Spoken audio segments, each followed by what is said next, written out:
प्रणाम आचार्य जी। जी। अ, आचार्य जी, जैसे कि कल बसंत पंचमी है और उसको एज एन सरस्वती जयंती के रूप में मनाया जाता है। तो हमारी म्यूजिक क्लास में हमें अभी डेली बेसिस पे ही जो सरस्वती वंदना और जो सरस्वती माँ से रिलेटेड जो भी उनकी वंदना है वो सिखाई जाती है। तो आचार्य जी, आपसे जानना चाहती हूँ कि सरस्वती माँ कौन है और उनको एज अ विद्या की देवी बताते हैं, तो उनको किस प्रतीक में देखें। विद्या है और इससे अतिरिक्त और उन्हें क्यों कुछ मानना है? विद्या ही है और विद्या से अलग उनको ज़रा भी कुछ मानने की ज़रूरत नहीं है। विद्या मात्र, बाकी सब कथाएं कहानियां पारिधिक हैं, माने अप्राथमिक हैं, गैर ज़रूरी हैं। रखनी हो तो रखो, नहीं रखनी हो मत रखो, पर जो चीज़ अनिवार्य रूप से रखनी है वो है विद्या।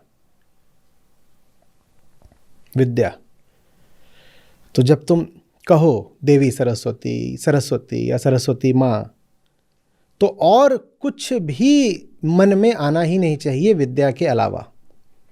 भूल जाओ बाकी सारी बातें। विद्या, विद्या, मात्र विद्या। हुँ? जानना है, समझना है, यही विद्या है। सांसारिक अर्थ विद्या का है जानना समझना। और आगे बढ़ोगे, शास्त्रीय अर्थ लोगे तो विद्या का अर्थ होता है आत्मज्ञान।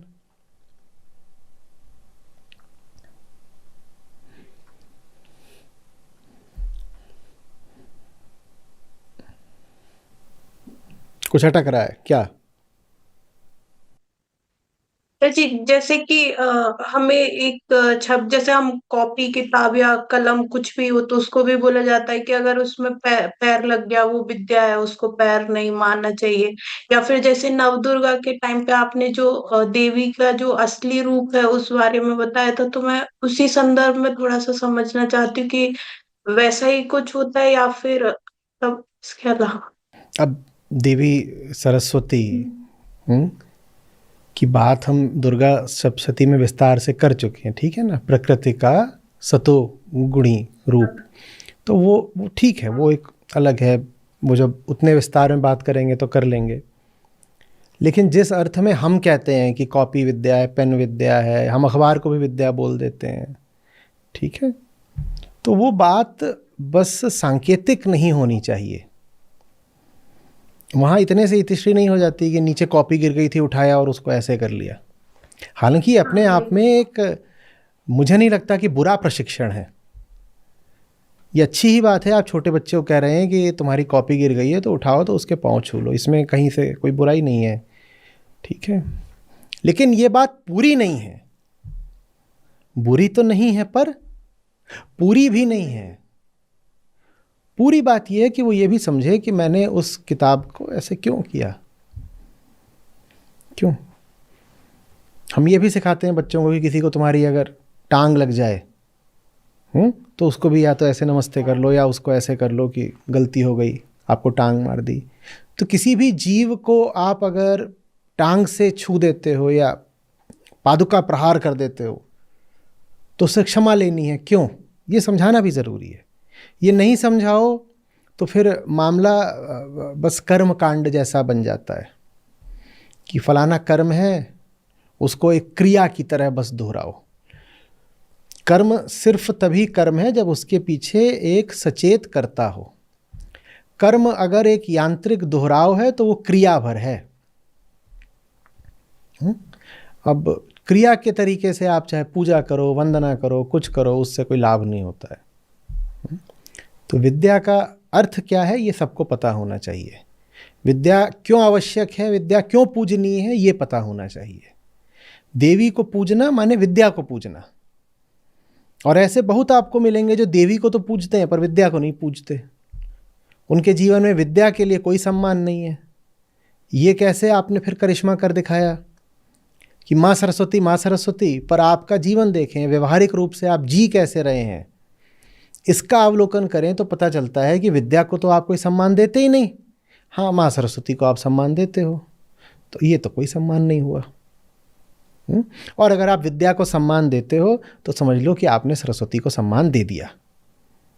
फिर अलग से जाकर सम्मान देने की ज़रूरत भी नहीं है। देना हो तो अलग से भी दे आओ कि मैं जाकर के मूर्ति के सामने भी नमित हो आया, वो भी ठीक है। पर मूर्ति के सामने नमित हो रहे हो और सचमुच विद्या के लिए आदर नहीं है तो उससे बात नहीं बनेगी। विद्या के लिए आदर है और मूर्ति को भूल भी गए तो कोई अपराध नहीं हो गया। विद्या समझ रहे हो ना? दोनों विद्याएं जरूरी है। एक बाहर की विद्या होती है, एक भीतर की विद्या होती है। जिस अर्थ में हम अपने स्कूल कॉलेजों में बात करते हैं वो बाहरी विद्या की बात होती है। बाहर की विद्या को शास्त्र कह देते हैं अविद्या, पर हम उसको अविद्या अभी नहीं बोलेंगे, नहीं तो बहुत लोग समझेंगे नहीं जो नए हैं। तो उसको एक को कह दो बाहर की विद्या, एक को कह दो भीतर की विद्या। भीतर की विद्या। ये दोनों विद्याएं बहुत जरूरी होती हैं। ये वेदांत की बहुत मूल बातों में से एक है कि न तो जगत को अजाना छोड़ना, अजाना माने अज्ञात, जिसको तुम जानते नहीं, न तो जगत को अज्ञात छोड़ना, न स्वयं को अज्ञात छोड़ना। तुम्हें दोनों को पता होना चाहिए ये सब क्या है और ये सब क्या है।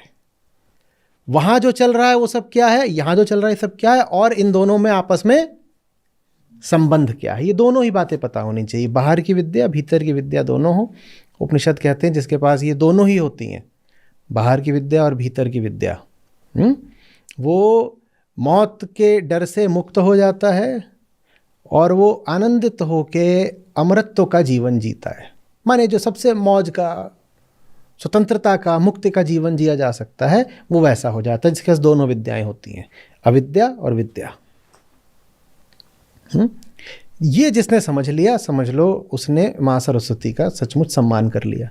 और ये नहीं समझा है बस प्रार्थनाएं वगैरह कर रहे हैं और गीत होते हैं बहुत सारे, बस गीत भर गा रहे हो तो बात नहीं बनेगी।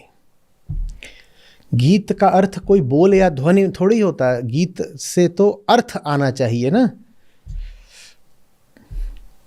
वो अर्थ जीवन में उतरे तो गीत की भी सार्थकता है।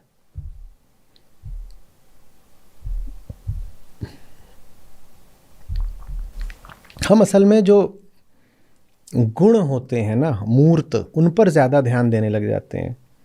हम कहेंगे वर दे वीणा वादिनी वर दे, तो ध्यान विद्या की जगह वीणा पर चला गया कि वीणा वादिनी है। अब वीणा से क्या होगा? वीणा में कोई बुराई नहीं, निश्चित रूप से कोई बुराई नहीं, पर वीणा विद्या का विकल्प थोड़ी बन सकती है। तुम्हें बार बार क्या याद करना चाहिए था?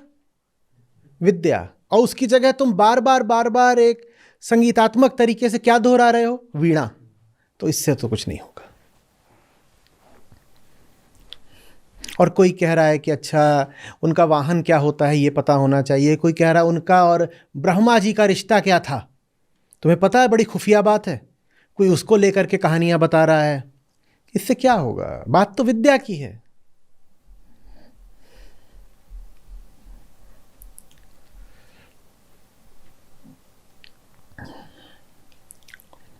धन्यवाद आचार्य जी।